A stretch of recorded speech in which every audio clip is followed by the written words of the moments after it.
is trying to convince God not to destroy Sodom and Gomorrah. We're going to talk more about that. But first, let me ask you, have any of you ever find yourself doing things, getting caught up with things that you know are not good for you, or you know that are not consistent with God's will? Has anyone here ever find themselves making the same mistake over and over? You know it's wrong, but somehow, in some way, it's like here we go all over again. Has anyone here ever sinned? Has anyone here ever fallen short of the glory of God? The answer, undoubtedly for all of us, in some way or somehow, is yes, I've messed up. Yes, I've done things I should not have done. And yes, I've made the same mistakes over and over again. In one way or another, that's something that we all have in time. Well, that brings us back to Genesis chapter 18. God receives word somehow that Sodom and Gomorrah is just out of control. There's sin and more sin, disobedience, and it's so bad it's a threat to the entire region. And God is determined not to let the evil and the wickedness continue. Now you may ask, why Sodom and Gomorrah? Why would God single out Sodom and Gomorrah? Well, you need to understand something about Abraham, and I think some of you know this. Abraham was the man who was called by God to leave his father's home and to travel to a foreign land, and God said, through your family, I will bless many nations. God had determined that Jesus Christ would one day be born into the world through the descendants of Abraham. Now, for that to happen, Abraham's family had to keep moving forward. Nothing could stop Abraham or his children or his children's children or his children's children's children, and all the way down to that night in Bethlehem when Jesus Christ was born to Mary and Joseph. All descendants of Abraham. And the problem with Sodom and Gomorrah is the evil and wickedness was so bad that it literally threatened the existence of Abraham. In fact, Abraham had a family member who got caught up in Sodom and Gomorrah. You may recall Lot and Lot's wife. So God couldn't let this happen. God is like, no, nothing can interfere with this plan I have for Abraham and the family of Abraham. So Sodom and Gomorrah must go. Are you with me, church? If you are, just say amen. So that's why God singled out Sodom and Gomorrah. But within, and maybe it is because he had family in Sodom and Gomorrah, I don't know. But Abraham speaks up, Lord, if you could just find a few righteous folks in Sodom and Gomorrah, will you spare the city?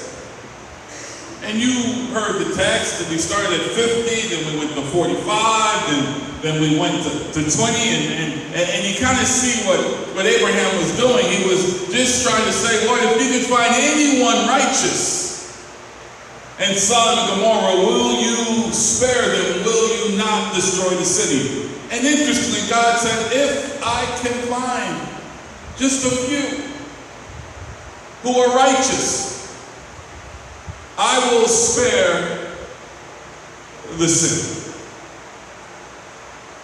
And then Abraham at that point walked off and probably maybe wiped the sweat from his brow and said, whew, I'm sure we can find one or two more righteous to keep God from destroying the city.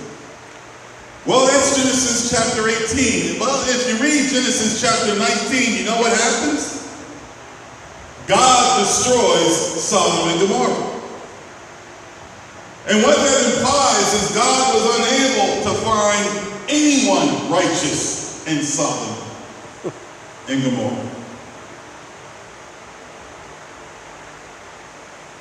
Now, I mentioned earlier, have any of you ever been caught up doing the same mistakes over and over again, falling short, sin, whatever it might be, and we all, if we're honest with ourselves, in some way or another, we all have to say, yes, I've been there. Well, the point that I want you to understand, just as God was unable to find anyone righteous in Sodom and Gomorrah, you need to understand today that none of us on our own are any better than the people of Sodom and Gomorrah. On our own, we are not righteous. Righteous means holy. Righteous means doing what God calls us to do. On our own, none of us can say we always do what God wants us to do. We all mess up. We all make mistakes. Amen? We all fall short. On our own, none of us are righteous. So therefore, it should not surprise us on our own that we continually mess up. It should not surprise us that we don't get it right or more often we get it wrong. That should not come as a surprise because on our own, we are incapable of getting it right all the time. We may have a good day. We may have a good week or even a good month, maybe even a good year. But eventually, somehow, some way, it seems like we always mess up. Can I get a witness? Amen. Because on our own, we are not righteous. You see, the thing Abraham didn't understand about Sodom and Gomorrah, and the mistake he was making in his argument, he was saying, God, if you can find just a few righteous. What Abraham didn't understand is no one is righteous compared to God. No one is so good that they can stand before God on their own. All have fallen short of the glory of God. All have sinned. On our own, we are no better. Now, I mentioned before that God said Sodom and Gomorrah had to go because the evil and wickedness of Sodom and Gomorrah could have jeopardized the plan that God had for the family of Abraham, which ultimately would bring us to the birth of our Lord and Savior Jesus Christ, and God could not let that happen. And I think perhaps some of you anticipate where I am going. You see, on our own, we are no better or worse than Sodom and Gomorrah. But there is one who can do for us what we cannot do for ourselves. You know, in the Word of God, in Romans, the Apostle Paul, he talks about this same issue, this lack of righteousness, and he goes as far as to say, oh, what a wretched man am I. I am bad. I am no good.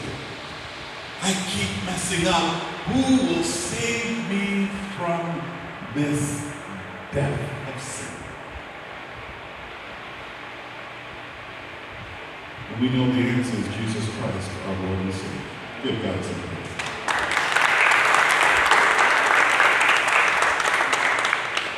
So the message today is very simple. If you're tired of messing up, if you're tired of making the same mistakes over and over again, if you're tired of the wickedness and evil of this world ruling over your life and convincing you to go in directions that you ought not to go, what you need to do is stop trying to do this on your own. What you need to do is to recognize and acknowledge, oh, what a wretched man, oh, what a wretched woman am I, and the only one who can save you is Jesus Christ. If you're tired of making the same mistakes over and over again, you need to build and reinforce your relationship with God through Jesus Christ. Now, I know that there are some serious temptations in this world. I understand that the flesh is weak and it's easy to be pulled into the wrong direction. It's so easy to be deceived by the things of this world. And if you think that you are strong enough to stand up against the forces of this world all by yourself, I'm telling you right now, you will fail. You need Jesus. That means you need to be prayerful. You need to pray to God and say, Lord, strengthen me. Help me make it through this day. Lord, the enemy is coming after me. The enemy is tempting me. Whatever it might be, we all have our temptations. Lord, I am so weak. I feel myself being pulled in the wrong direction. In the name of Jesus, Lord, rescue me from this depth of sin. I'm a witness. God is able to bring you to a better place. Give God some praise if you know what I'm talking about.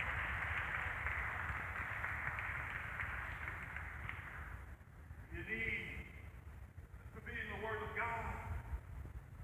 You need to read about how you are no different from all of our Bible heroes.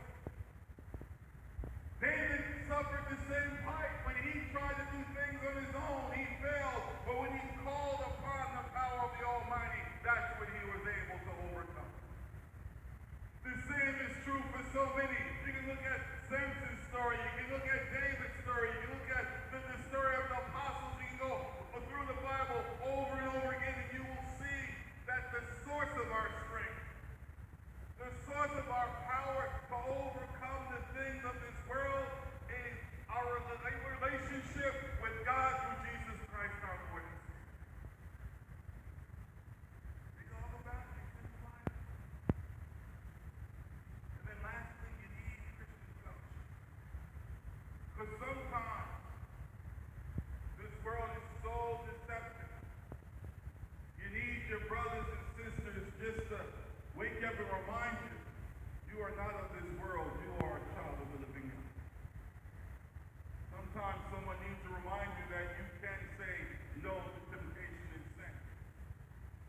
And sometimes someone needs to share a testimony and remind you that what God has done for them, God can do for you. Does anyone know what I'm talking about? Give God some praise.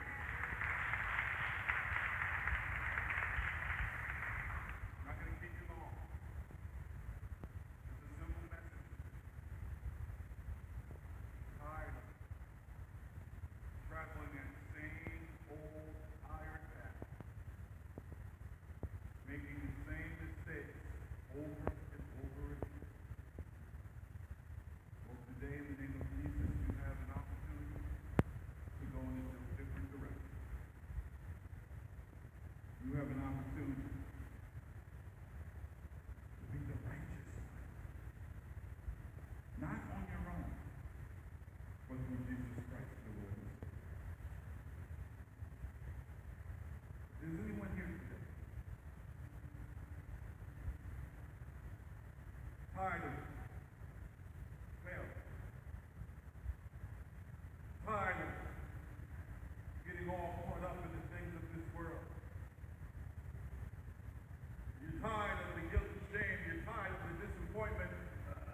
disappointment and you just want to have some joy and peace that comes from knowing that you're living your life the right way. If you're ready this morning to acknowledge that you can't do it on your own,